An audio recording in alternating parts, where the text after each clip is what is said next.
The grandfather of a teen who accidentally shot and killed a 13-year-old in Grand Rapids was sentenced in a Kent County courtroom this afternoon. News 8's Demetria Sanders has more details from the courtroom. Well, today, George J. Gross avoided additional jail time, a judge sentencing him to probation for his role in that shooting. At least you are alive. My son is dead as a result of your negligence and blatant disregard for the law.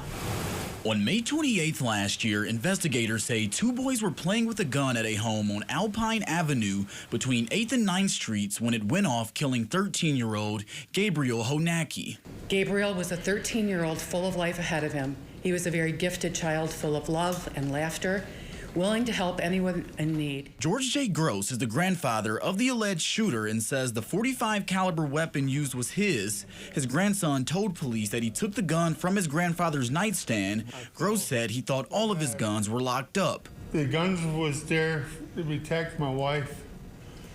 The gun was loaded for her protection. For leaving the gun where children could access it, Gross was originally charged with involuntary manslaughter, a 15-year felony. In June, he pleaded down to negligent discharge causing serious injury or death as a fourth-time felony offender.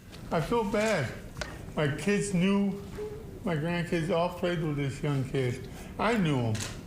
And it was a terrible accident. Today, Gross was sentenced to 24 days in jail, which was satisfied with time served. Gross also received 3 years of probation.